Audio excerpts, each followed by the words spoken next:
we have a Nigerian king who's committed fraud in the USA. This is not something that I'm making up, right? This is according to multiple sources, but I'm also going straight to the um, US justice.gov website, which I'm going to share here in one minute. Um, this is the website, the United States Attorney's Office, Northern District of Ohio. This is a press release on April 5th. So sometime this month, maybe a few weeks ago, April 5th, 20. Okay, this was 2024, so it's about a year ago. But regardless, it's still news. It's still newsworthy because it's been making the rounds on social media. So I thought I should, give my own 2 cents on this as well. But anyway, let me read just a few paragraphs of this, and then we go forward. He says here, Cleveland, a federal grand jury in Cleveland returned a 13-count indictment charging two individuals for the alleged roles in a scheme to fraudulently obtain approximately $4.2 million in COVID-19 relief funds guaranteed by the U.S. Small Business Administration, SBA, under the Coronavirus Aid, Relief and Economic Securities, CARES Act. Joseph Oloyede, 61, of Medina, Ohio, and Edward Oluwasomi, 61, of Willoughby, Ohio, are charged with conspiracy to commit wire fraud, and money laundering offenses. So this charge is according to the indictment from in or around April 2020 and continuing through on or before February 28, 2022. Oloyede and Oluwasomi devised a scheme to defraud the SBA and financial institutions by obtaining COVID-19 relief funds from the SBA's Economic Injury Disaster Loan EIDL program and Paycheck Protection Program PPP under false pretenses. This is very interesting, right? Because we have here, and if I already did the research, the first person here who is Joseph Oloyede, he is a king in Osun State, and the other person, Oluwasomi, is a pastor. You would think that it's just ridiculous. A king and a pastor coming to the USA and committing fraud, right? Isn't that something? I mean, these are the leaders. These are the leaders in the communities in Nigeria. These are the leaders, literally. These are the leaders in Nigeria, in the communities in Nigeria. Leaving Nigeria, obviously doing crazy things that we're not going to talk about until later, by the way. Doing crazy things in Nigeria, leaving all the crazy things they do in Nigeria, and then they bring those crazy mindsets, bring it down to the USA, right? And expect to go away with it, right? And expect to go away with it. Isn't that something? I'm going to share a picture of the king here. So I'm not making this up. I'm really not making this up. This is the king. This is the king, Joseph Oloyede. He's the Oba of a community in Osun State, in Nigeria. Literally, he is a king in Nigeria. These are the leaders. Now, if we have leaders who are criminals, right? If we have leaders who are criminals, what do you think the followers are? I always tell people, right? The average Nigerian is not the best, is not the person of best moral character. And, people always want to make arguments and stuff like that, right? But this is my opinion, and it's always proven. I mean, I wouldn't show you like, oh, these are my statistics. I don't have the statistics, but I'm saying based off of my experiences. The average Nigerian is not the best person is not a person with the best moral character. I've seen exceptional Nigerians. There are exceptional Nigerians, but those are not the average. I'm talking about the average Nigerian. There are exceptional Nigerians, absolutely. Peter Obi won. I think he's an exceptional Nigerian. Alex Oti, the current governor of Abia State, I think he's an exceptional Nigerian. There are exceptional Nigerians all across all boards, right? But for the most part, the majority of the leaders are the average Nigerian, because that's where you bring them from. That's where you bring your leaders from. You bring the leaders from the average people, right?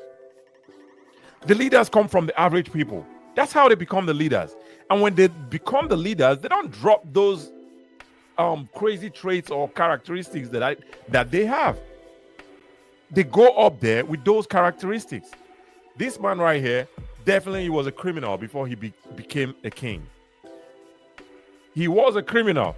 They just made a criminal a king. He didn't change anything. He didn't change his moral characters. He didn't change his moral perception of life. He didn't change anything about him. He just became a king. That's a criminal right there. That's a criminal right there. And the USA obviously has shown us that this man is a criminal. You know, you're defrauding the government and you expect to get away with it. This is not Nigeria. You know, the USA is not Nigeria. There are consequences for crimes, for actions. Any action or any action or choice you make, there are consequences. And by the way, the PPP loan, my understanding of that was during the coronavirus. You know, the government came in and stepped in and tried to help small businesses, you know, because they couldn't cope with because a lot of businesses were shut down, right? So the government came in or stepped in and gave them loans. I think those loans were supposed to be repaid, or maybe they were forgiven. Or I don't know how those loans were done, right? But they gave small businesses loans. And most people who took those loans with the intent not to pay back, because they thought it was, I don't know, maybe a grant or something. And the government, you know, you can't play with their money. Obviously, the US government, you can't play with their money. They give you a loan. They want you to get, even currently, they're talking about the people who took student loans. They're going to be going after their pensions, their gratuities, their paycheck. They're going to be going after everything. But that's not even the case right now. We're talking about an actual case of fraud, intent to commit fraud by a sitting Nigerian king. That's him right there on the screen. I think it's ridiculous. And these are the people that the young people in Nigeria look up to. I keep telling people, right? When I was in Nigeria, I had no role models. I had zero. There was literally nobody I could look up to and be like, oh, this is who I want to model my life towards. There was no man I could look up to and say, hey, it's this entrepreneur, it's this leader, it's this. Because pretty much everyone, you know, the people who you would want to look up to, they don't have the best moral judgments. You know what I'm saying? Like, everybody was just looking out to, most people were just looking out to steal from you, to rip you off. You know, you can't look up to people like that, man. It was until I moved to the USA, I started seeing literal black leaders. I started knowing about black leaders. I learned about Elijah Muhammad in the USA when I moved to the USA. I learned about Prophet Farrakhan in the USA. I knew more about Malcolm X when I moved to the USA. You know, even studying more, I now know about this I think he's a millionaire.